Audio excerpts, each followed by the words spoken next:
Hi everyone, you're watching Tamit Saleh's Tennis Forum and welcome to a very special episode today where I'm not alone, I have a guest and that is The Slice. Mr. Stephen Boughton's going to be here with us today and we will be discussing quite a few things. So the main topic will be, will Roger Federer support Novak or Rafa in the final if that were to happen? What the Federer fans' thoughts of it are, and who better than Mr. Stephen? And then things like the draw, we're going to be looking at the quarter of opportunity, how the draw may play out. Will it hurt Rafa playing the so-called lesser players earlier on? And we're going to look at technology as well. So we've had a couple of incidents with Shapo and also with a WTA match between Mladenovic and Sigmund where the ball clearly bounced twice. However, it wasn't given, and then Sigmund went on to win that set, and then win the match as well. Whereas the ball bounced on set point for Mladenovic. So yeah, we've got quite a few tasty things there. As always, please do share your comments, enjoy the video, and let's try and get to 200 thumbs up. I think that'd be an amazing target. You guys have been responding so well recently with the thumbs up, and that's what's really pushed on and helped other viewers come into the channel, and the subscribers are just going through the roof. I hope you've been enjoying the French Open. The week one is almost wrapped up now. But yeah, without further ado, I'm going to crack on with the rest of the video. And yeah, we're going to have the Slice with us. So hi everyone, we have the Slice, Mr. Stephen Boughton joining us all the way from Canada. How are you doing? Glad to be here. Very happy to have you here. And one thing I just like to tell everyone as well is that Stephen is my YouTube inspiration. So before I started making any sort of videos on YouTube, I was looking for content from independent journalists, and The Slice was actually the first ever channel I came across. So I know there's other channels, but The Slice was the first channel, and yeah, I thought the work was brilliant. I really enjoyed watching The Slice on YouTube, and it's actually inspired me to start my own channel up as well. So I'm trying to get to your levels where I think you're almost pushing for 10,000. So maybe we can help you get to that. I'm still on the 2,000 mark. So yeah, massive inspiration. And I'm just really glad to have Stephen on the channel, who's essentially one of the reasons why my channel was born as well. Well, man, thanks for saying that. It's very kind words. It's cool. I guess if it was any inspiration for you to start, then that's awesome because I just do this because I love it mainly. First of all, and I can tell that you love it as well. That's why you do it because we're definitely not making huge bucks here. So yeah, man. I appreciate you saying that, and yeah, like I can tell you care, and it shows off in the quality of the work you do and the reporting, and your takes are awesome, and I love the stats that you bring into it. So likewise, I've also followed you. I think since the beginning of your channel, like I saw your stuff. So keep it up, definitely. Thanks for having me on. No, I appreciate it, and I think what happens with like independent journalists is rather than seeing each other as rivals, we kind of it's like a team effort, I feel. So the better any of us does, I feel like it helps everyone, and it's really nice having different opinions from different takes as well. But yes, Stephen, welcome to the channel once again. I'll put the channel link for The Slice in the description below. Let's get you to that 10,000 mark soon, hopefully. And then appreciate it, man. Let's go, road to 10K. Yeah, maybe you can send me one of those t-shirts. I'll wear it here. But yeah, the main topic of the video, Stephen, and I think you're the perfect person to have on the channel for this, is who will Roger Federer support and want to win the French Open? So we'll start with Federer himself and then maybe go on to Federer fans. So from my understanding, or the way I see it, is Roger Federer, despite the friendship he may show with Rafa, there's clearly a bond there that he doesn't have with Novak per se. For me, I'm thinking, will he want Rafa getting to that 20 mark this early? Because I think, I don't know about you, it may be a bit inevitable that Rafa does get to 20 and Roger maybe won't win anymore. But I just want to hear your take. What do you think, Roger? Will he? And I'm only narrowing it to Rafa and Novak. So I know obviously he'd probably want Team or someone else to win it.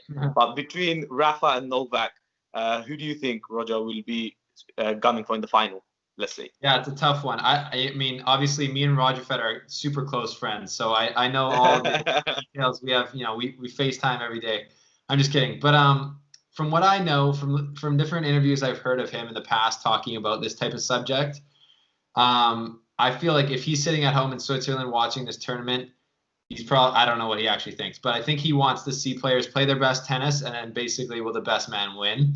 But if you had to choose between either Djokovic winning this tournament, getting closer, or Nadal winning this and tying him, I still think he would choose Nadal because I just think he likes Nadal. I think they're actually friends, and I don't think he likes Djokovic as a person, really. And I have lots of reasons for seeing that. And so, yeah, I think he would just much rather see Nadal have success. And he said in the past that he doesn't really mind. Like, he thinks that Nadal, he even thinks Djokovic will catch his records, or his record in this instance. So I think, yeah, he's not, I don't think he's too bothered by it, but if he had, and he wouldn't actually really root for someone, I don't think, unless it was the final. So say it was a final between Nadal and Djokovic, I think he'd be pulling for Nadal for sure. I don't know if you wanted to jump in there, but the second part of your question was about the fans, right? The Federer fans. Yeah. Yeah. So just to add to that, I think fair points. I do think he has that better connection with Rafa over Novak. But just to add with the fans as well, who do you think Federer sees a bigger threat in terms of how many slams they'll get? Because yes, Novak is on 17, Rafa's on 19, but I don't know. I just feel like it's going to be very close between the two. And yeah, from a fan's perspective, I'm sure all Roger fans are supporting Dominic Thiem here because not only is it stopping the slams, but it's also pushing him closer to that world number one spot, which Federer fans will most likely not want Novak to take. So from a fan's point of view, I'm sure Dominic Thiem is the man because I can't really see anyone other than those three winning. But yeah, from yourself, just your take on that. Yeah, I think Federer's fans are a lot more emotional than he is probably when it comes to his records, which is I think because I think Federer became the consensus greatest of all time probably in 2009 or 10. I think at that point, even all the tennis greats were saying, yeah, this is the best tennis player we've ever seen. And I don't think it's changed for most people. But there's obviously now with Nadal and Djokovic coming into this, there's like kind of the group of those three are the three greatest of all time. It's pretty clear. And I don't think Federer really cares like that much about the actual records. I think he cares about legacy, and there's no disputing his legacy in tennis. I think is probably the most influential player ever. And that won't change. And no matter how many slams Nadal or Djokovic get. So I think he cares more about that. But his fans, they do not want anyone passing him. So yeah, they're praying, no matter what the religion is, they're praying to their God that Thiem would just find the strength to beat Nadal and then beat Djokovic in the final. Because honestly, right now, if you look at the draw, to me, there's only two ways. Well, there's three ways that Nadal could lose, I think. I think he could lose to Zverev in the quarterfinals. It's possible. Because Zverev is a big match player sometimes. It seems like when he's beaten Djokovic in the World Tour finals. He's stepped up and beaten guys, I think, when it really counts. And he's actually pretty good on clay. And I think these slower conditions would help him in a matchup with Nadal. I think Thiem could just straight up beat Nadal, especially in these conditions. I think you were going to get to this later. And then obviously Nadal could lose to Djokovic if they met in the final. But yeah, Federer fans are cheering hardcore for Thiem right now. They're cheering for anyone that plays Djokovic or Nadal, basically. Like today, when the Travelinga or whatever from Italy was playing, they had a little bit of a hope that he was going to somehow beat him, even though there was no chance of that happening. Yeah. It's actually kind of Swiss now. I think Djokovic has actually got a little bit of a tougher route from here to the final. Well, not from here to the final, but maybe the next two matches compared to Nadal. So, yeah, Federer fans are definitely cheering for anyone but Nadal or Djokovic, and especially Thiem, because he's got like a pretty legit chance, I think, to win this tournament. Yeah, and I think if a Thiem would probably be the perfect result for Federer fans, especially because it gives him that chance to get that world number one spot before Novak gets to 310 weeks. So. But from a fan's point of view, like yourself, would you say Djokovic or Djokovic or Nadal is more of a threat to Federer's claim as GOAT? So maybe not just slams, maybe everything included. Does Djokovic have the more all-rounded CV compared to Rafa's I don't like saying it because it seems like I'm diminishing the achievement, but Right. it's quite clay based, and I think Yeah. that will always be a case where a lot of people will say that he's the clay goat, but Yeah. overall goat wise, just your thoughts perhaps on who's not just slams but on the greatness debate. Yeah, it's tough. I think they're both super close, Nadal and Djokovic, as far as who's more of a threat. Like Nadal could definitely win the Roland Garros this year and then Yeah, match Federer's 20. But then there is honestly a chance that he would never win a slam again. Like he is getting very like I think even in this tournament, I know it's colder, but I've just seen some things where I'm like he's slower. Like he's definitely slower, and he's not. and his career started at a much younger age as well. So It's true. where Federer and Djokovic kind of bloomed a little bit later, Rafa was there as a teenager winning slams.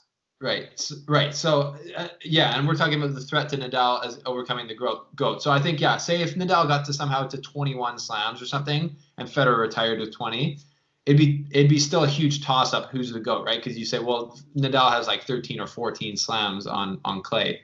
And then with Djokovic, the threat is obviously that he's beaten Nadal or Federer in 3 finals at Wimbledon so far. He's beaten him in a lot of Grand Slam finals. The counter argument to that is basically all those have happened when Federer's been older than 35. So it's for the last 8 years it's been a toss up because even when Federer clearly had the most slams, Djokovic and Nadal fans were still arguing that he was less great than them. So I guess look back at Djokovic and Nadal fans and go, okay, so when your guy eventually passes Federer, then that won't mean anything because you just used the same argument when Federer was at number 1. And so it's always going to be a debate. But I think when it comes to greatness factor, I think Nadal actually has more of a chance because I honestly do think Djokovic's reputation has been tarnished a lot by the way he's acted over the years, but also in the last year. Like, I just don't know how you like when greatness isn't a factor. It's like I think that Federer and Nadal stand out to me as 2 guys who are just like they're just on a different level than everyone else. With skill, like Djokovic is right there with skill for sure. You could say that Djokovic is the best tennis player ever. That's a great claim. But I think there's been so many kind of like of his reputation that has been tarnished because of the things that he's done, the way he acts, that I don't think in the greatness thing, if you really look at what makes someone great, I don't think he's going to be there at the end of the day with Nadal or Federer. So I think Nadal has more of a threat. Fair comments. Thank you.